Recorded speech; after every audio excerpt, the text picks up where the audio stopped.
You set a goal on January 1st. You're motivated. You're committed. This year is going to be different. 2 weeks later, you've quit. Again. But here's what you don't realize: you didn't fail because you're weak. You failed because your own mind sabotaged you. And you never saw it coming. Your brain runs psychological tactics in the background that destroy your goals before you even have a chance. These aren't external obstacles. These aren't other people holding you back. This is you, against you. In this video, I'm going to expose 7 dark psychology tactics your mind uses to sabotage your goals. These are self-destructive patterns running beneath your awareness. Once you see them, you can't unsee them. And once you understand them, you can finally break free. This is Cipher Minds. Let's decode the self-sabotage. Welcome back to the channel. If you're new here, I decode the psychology of human behavior, the hidden patterns most people never learn. In the last video, we covered why 92% of New Year's resolutions fail. We talked about the external mechanisms, the fresh start effect, willpower depletion, environment design. Those are the systems you need to build. But today, we're going darker. We're talking about internal sabotage. The psychological warfare happening inside your own mind. Here's what most people don't understand. Your conscious mind sets a goal: lose weight, build a business, quit a bad habit. But your subconscious mind has other plans.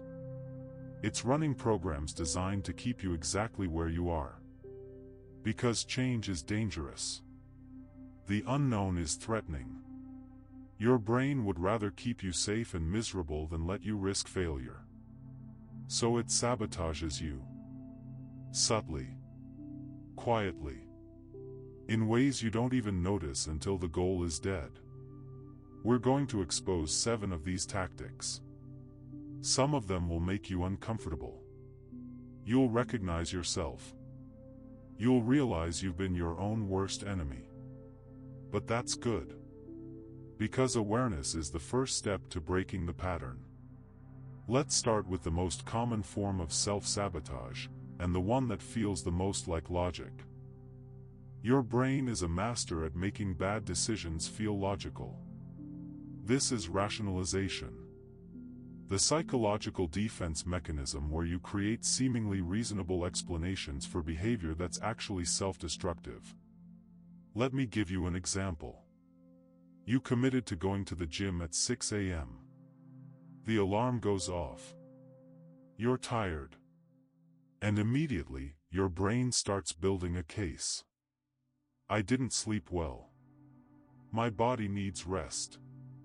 If I go to the gym exhausted, I might injure myself. The responsible thing to do is sleep in and go tomorrow when I'm fresh. That sounds reasonable, doesn't it? Logical. Responsible. Self-care. But it's a lie. It's rationalization. Your brain just convinced you that quitting is the smart choice. Here's how rationalization works. Your subconscious mind wants to avoid discomfort. Going to the gym is uncomfortable. So it searches for a justification that lets you quit without feeling like a quitter. It finds one. I need rest, and presents it to your conscious mind as logic. You accept it. You go back to sleep. And you feel good about the decision because it was logical. But the pattern repeats tomorrow. And the next day. Each time with a different rationalization. It's too cold. I'm sore from last time. I have a busy day, I need to conserve energy. All logical. All lies. The neuroscience behind this is fascinating. Studies show that when people make decisions driven by emotion, like avoiding discomfort, their brain activates regions associated with reasoning after the fact. You decide emotionally, then rationalize logically. You're not making logical decisions. You're making emotional decisions and dressing them up as logic. Here's how to spot rationalization. Ask yourself, if my future self, the person who achieved this goal, looked back at this decision, would they agree with my reasoning? Or would they see it as an excuse? That question cuts through the rationalization. Because your future successful self knows the truth. They know that, "I need rest," meant, I prioritized comfort over commitment. The antidote to rationalization is brutal honesty. Stop trying to make your decisions sound good. Just admit what you're actually doing.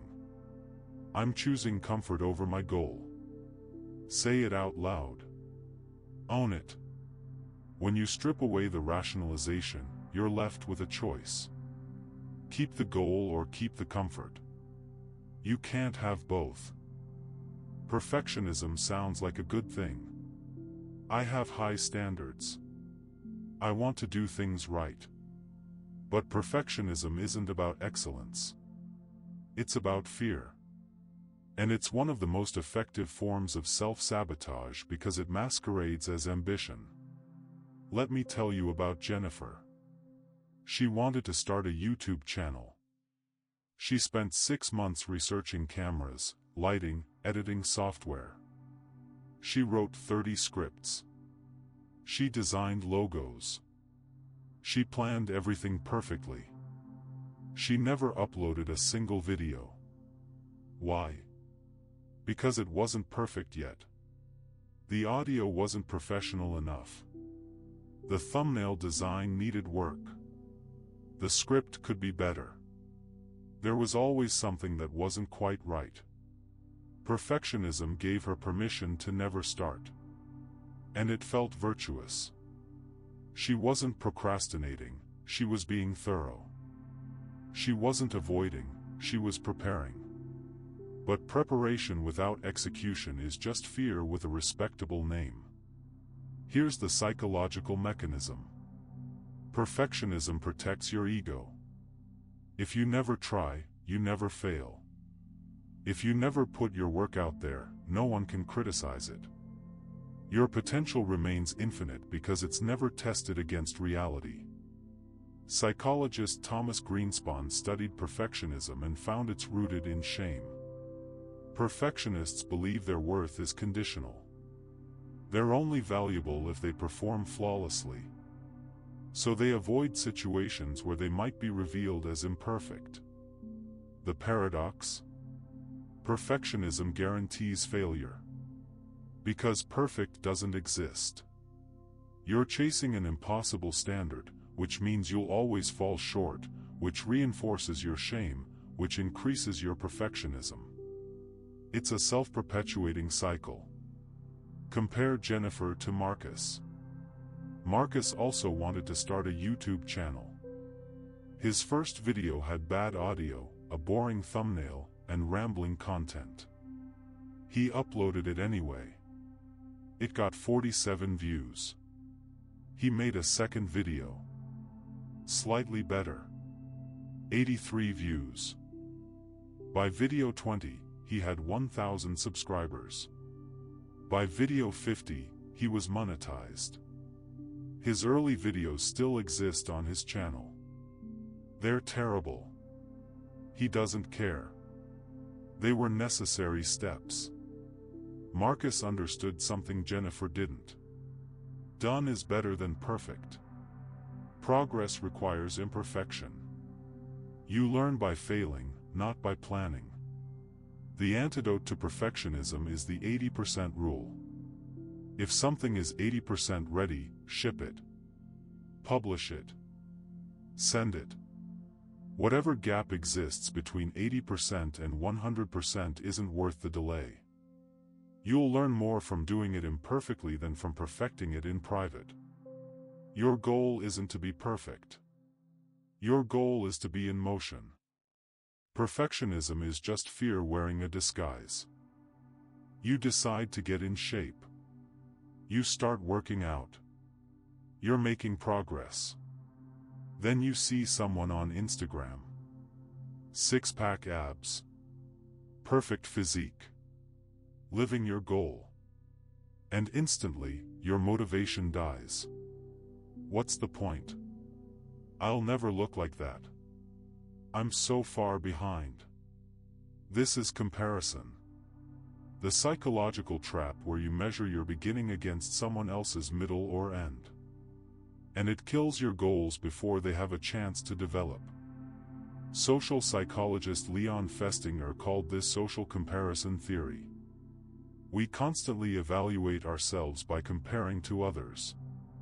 It's automatic. Evolutionary. In tribal times, knowing where you stood in the hierarchy was survival information. But in the modern world, social media has weaponized comparison. You're not comparing yourself to your tribe of 50 people. You're comparing yourself to billions. And you're only seeing their highlight reel while living your behind the scenes. Here's the dark part. Your brain doesn't distinguish between fair and unfair comparisons. When you compare your day 1 to someone's day 1000, your brain just registers, you're behind. You're losing. Why bother? Psychologists call this the comparison trap. Research from the Journal of Social and Clinical Psychology found that limiting social media use to 30 minutes per day significantly reduced depression and loneliness. Why? Because it reduced comparison. Every time you compare, you're sabotaging your confidence. You're taking your internal progress and measuring it against external appearances. It's a rigged game. You'll always lose. Let me give you a real example. David started learning piano. He practiced every day. Made progress. Felt good. Then he watched a YouTube video of a 12-year-old prodigy playing Rachmaninoff perfectly. David quit the next day. I'm 35. I'll never be that good. What's the point? He compared his 3 months of practice to someone with 10 years and natural talent. It wasn't a fair comparison. But his brain didn't care. It just saw the gap and translated it to, "You're not good enough." The antidote to comparison is reframing. You're not competing with anyone else. You're competing with yesterday's version of yourself. Did you practice today? Yes? Then you won today. That's the only comparison that matters. Theodore Roosevelt said it best, comparison is the thief of joy. It's also the thief of progress. Every moment you spend comparing is a moment you're not improving. Focus on your own lane. Your own pace. Your own progress. Everyone else is irrelevant. You're about to do something important. Start a business. Ask someone out. Post your first video. Then your brain starts playing a movie. A horror movie.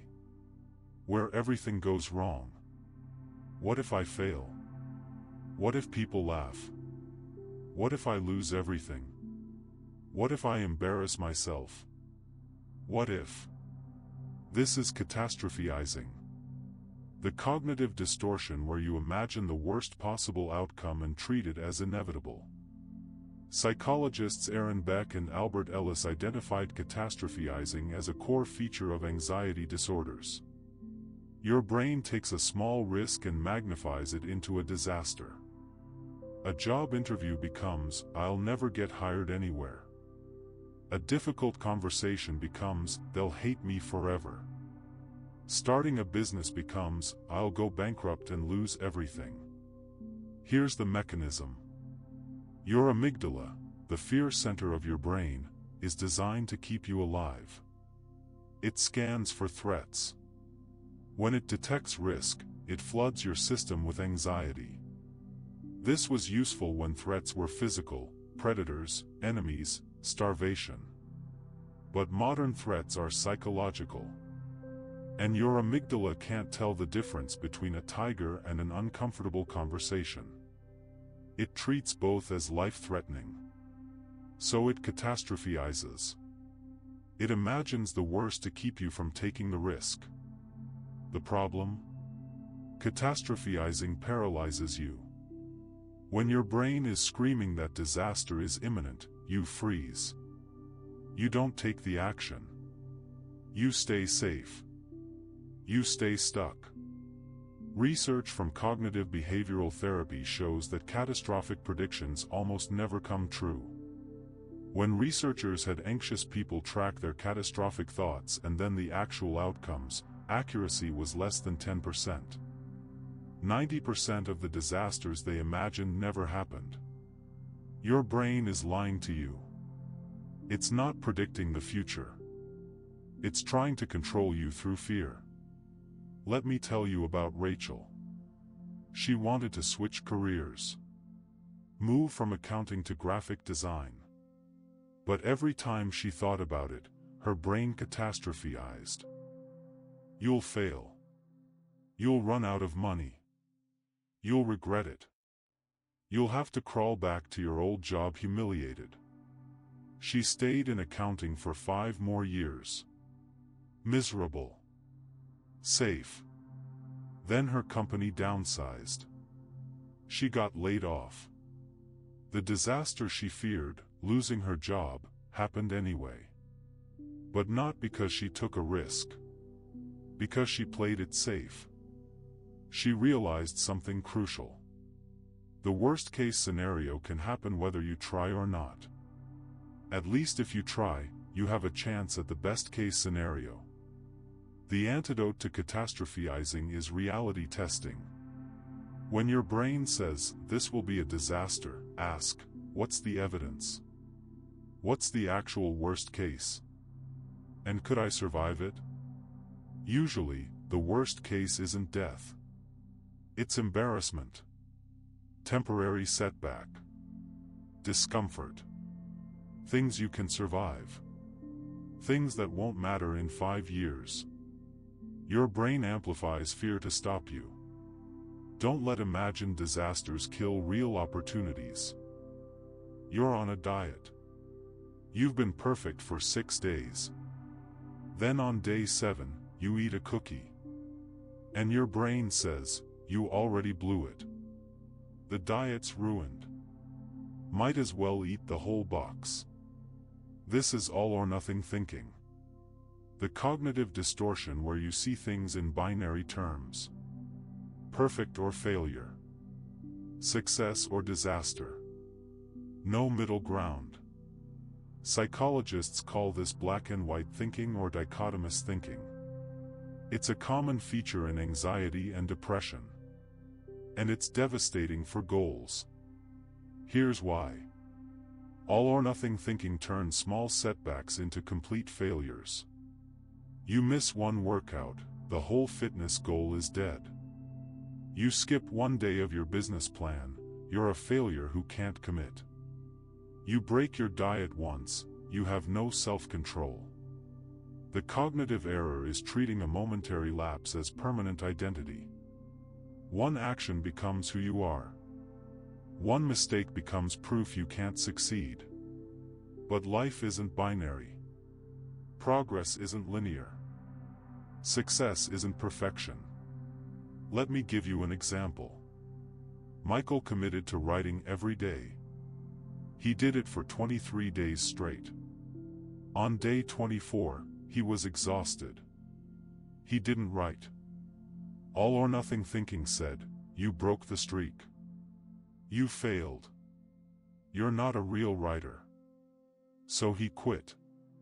Not just for day 24. He stopped writing entirely. Because if he couldn't be perfect, what was the point? But look at the reality.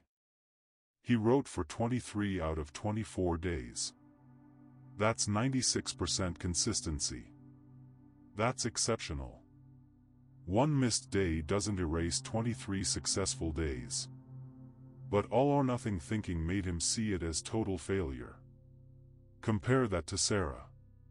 Same goal. Same situation. She missed day 24. Her response? "Okay, I missed one day. That's fine. Back to it tomorrow. She ended up writing 350 days out of 365 that year. That's 96% consistency over an entire year. One missed day didn't matter. The difference? Sarah understood that progress allows for imperfection. Michael thought it had to be all or nothing. Research in habit formation shows that missing one day has almost no impact on long-term success. What matters is what you do after you miss. Do you get back on track? Or do you use it as an excuse to quit? All-or-nothing thinking uses it as an excuse to quit.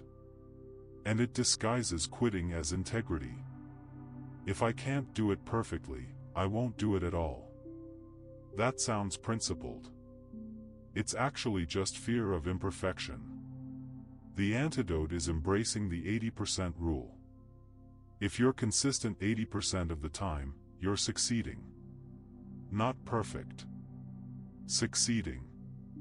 One bad day doesn't undo 10 good days.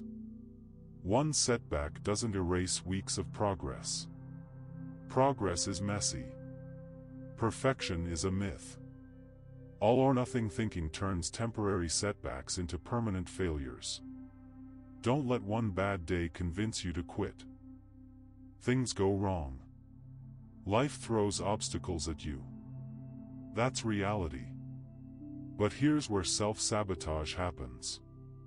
Instead of asking, "What can I do about this?" you ask, "Why does this always happen to me?" This is victim mentality. The psychological pattern where you see yourself as powerless. Life happens to you. You have no control. You're at the mercy of circumstances, other people, bad luck. Psychologist Martin Seligman studied this and called it learned helplessness. When people repeatedly experience situations where they can't control the outcome, they stop trying. Even when they gain the ability to control their situation, they don't use it. They've learned that effort is futile. Victim mentality feels comfortable. It absolves you of responsibility. If you're powerless, then failure isn't your fault. You can't be blamed for things outside your control. It protects your ego. But it destroys your goals. Because if you're powerless, you can't change your situation. You're stuck. Forever. Let me tell you about two people who lost their jobs on the same day. Same company. Same layoff. Same situation. Person A, "This is unfair. The company screwed me. The economy is broken. No one's hiring. I can't believe this happened to me. Why is my life always like this?" 3 months later, still unemployed. Still bitter. Still waiting for life to fix itself. Person B, "This sucks. But what can I do? Update my resume. Reach out to my network. Apply to 10 jobs a day. Maybe take a course to upgrade my skills." 3 months later, new job. Actually better than the old one.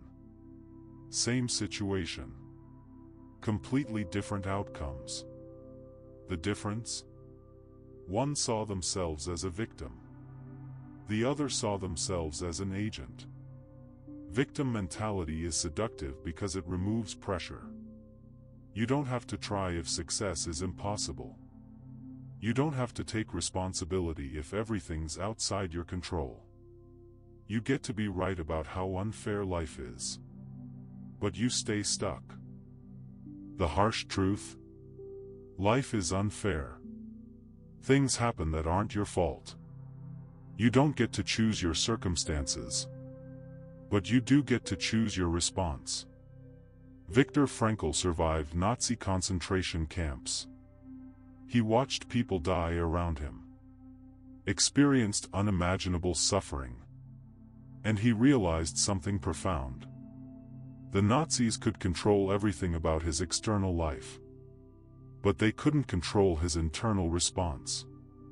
He wrote, "Between stimulus and response there is a space. In that space is our power to choose our response. In our response lies our growth and our freedom." That's the antidote to victim mentality. You might not control what happens to you, but you always control how you respond. And your response determines your outcome. Victim mentality says, "I can't because." Agent mentality says, "How can I?" One keeps you powerless. The other gives you agency. Stop asking why this happened to you. Start asking what you're going to do about it. You have a deadline. A project due. Work that needs to be done. You think, "I'll do it tomorrow. Future me will handle it." And you believe this. Because future you is more disciplined, more motivated, more capable. Future you doesn't procrastinate. Future you has it together. This is future self-delusion. The psychological trap where you assume your future self will be fundamentally different from your current self. Behavioral economist Hal Hershfield studied this phenomenon. He found that people think about their future self as if they're a different person. Brain scans show that when you think about yourself in 10 years, the same brain regions activate as when you think about a stranger. You're not planning for yourself. You're planning for someone else. Someone better. Someone who doesn't struggle the way you do. But here's the problem. Future you is just current you with less time. When tomorrow comes, you're the same person. Same level of motivation. Same tendency to procrastinate. Same weaknesses. Except now the deadline is closer. The pressure is higher. The task is harder. And future you looks ahead and thinks, "I'll do it tomorrow. Tomorrow's me will handle it." The pattern repeats. You keep pushing it to future you. Until you run out of future. And then you either fail or you do a terrible rushed job at the last minute. Let me tell you about Kevin. He had a major presentation for work. Due in 2 weeks.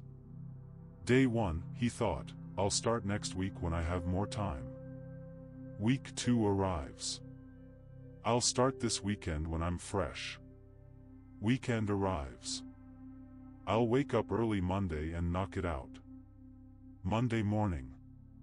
Panic. The presentation is due in 8 hours. He scrambles. Produces something mediocre. Barely acceptable. The entire time, Kevin was waiting for future Kevin to save him.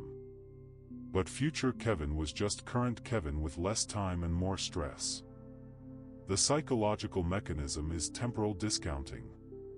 We value immediate comfort more than future success. We know Ion ally that we should do the work now. But emotionally, later feels better. So we choose later. Again and again. Research shows that we consistently overestimate our future self's abilities. We think we'll have more time, more motivation, more discipline. We won't. Studies show that people's behavior remains remarkably consistent over time. Who you are today is who you'll be tomorrow. The antidote is assuming continuity. Future you is current you. Same strengths. Same weaknesses. If current you doesn't want to do it, future you won't either. So the question becomes, if this needs to be done, and future you won't be any more capable than current you, when's the best time to do it? Now. Always now. Stop delegating to future you. Future you is just present you with less time. Do it now or accept that it won't get done. 7 tactics. All different. But they share one common feature. They feel logical. They feel justified. They feel like they're helping you. Rationalization feels like logic. Perfectionism feels like high standards. Comparison feels like self-awareness. Catastrophizing feels like preparation. All-or-nothing thinking feels like integrity. Victim mentality feels like honesty. Future self-delusion feels like time management. But they're all lies. They're all your brain trying to keep you safe by keeping you stuck. Your conscious mind wants growth. Your subconscious mind wants safety. These tactics are how your subconscious wins. The first step to breaking them is recognition. You can't fight what you can't see. Now you've seen them. You know their names. You understand how they work. The second step is interruption. When you catch yourself rationalizing, stop and ask, is this actually logical or am I justifying comfort? When you catch yourself catastrophizing, stop and ask, is this likely or is this fear? The third step is replacement. Replace the sabotage with agency. Replace "I can't because" with "how can I?" Replace "I'll do it later" with "I'll do it now." Replace "this is impossible" with "this is uncomfortable." These patterns have controlled you. Now you can control them. Awareness isn't enough. You need a system. Here's the framework. Every time you're about to abandon a goal or avoid a task, run through this checklist. Step 1. Name the tactic. Which of the 7 is active right now? Am I rationalizing? Perfectionism? Comparison? Catastrophizing? All-or-nothing thinking? Victim mentality? Future self-delusion? Step 2. Challenge it. Ask, is this thought helping me or protecting me from discomfort? Be honest. If it's protecting you from discomfort, it's sabotage. Step 3. Choose agency.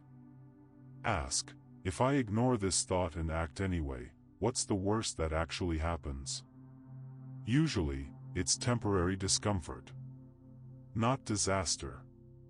Step 4. Act immediately. Don't think more. Don't plan more. Just take the smallest possible action toward your goal. 5 minutes. 1 rep, 1 sentence. Something. Anything. Action breaks the pattern. The goal isn't to eliminate these thoughts. They'll always be there. Your brain is designed to keep you safe. These tactics won't disappear. The goal is to recognize them and act anyway. Feel the fear and do it anyway. Notice the rationalization and commit anyway. See the comparison and keep going anyway. That's not eliminating self-sabotage. That's overpowering it. And here's what happens. Every time you recognize a tactic and act anyway, you weaken it. Every time you catch yourself catastrophizing and do the thing anyway, you prove to your brain that the disaster didn't happen. Your brain learns. Slowly. Gradually. The tactics lose power. They still appear. But they don't control you anymore. That's the goal. Not to stop your brain from protecting you, but to stop letting protection become prison. 7 tactics. Rationalization. Perfectionism. Comparison. Catastrophizing. All-or-nothing thinking. Victim mentality. Future self-delusion. Your mind runs these patterns automatically. They feel natural. They feel justified. They feel like they're helping. But they're sabotage. Quiet. Subtle. Effective. Now you've seen them. You can't unsee them. You'll catch yourself running these patterns. And when you do, you have a choice. Let them control you. Or act anyway. Your goals don't fail because the world stops you. They fail because you stop you. These 7 tactics are how. Break the patterns. Choose agency. Act despite the thoughts. If you found this valuable, hit that like button. Subscribe for more psychology breakdowns on human behavior and self-sabotage. Turn on notifications so you don't miss the next video. Drop in the comments which of these 7 tactics you recognize in yourself. Rationalization? Perfectionism? Comparison? Let's talk about it. This is Cypher Minds. You're not broken. You're just running old software. Time to update the code. I'll see you in the next one.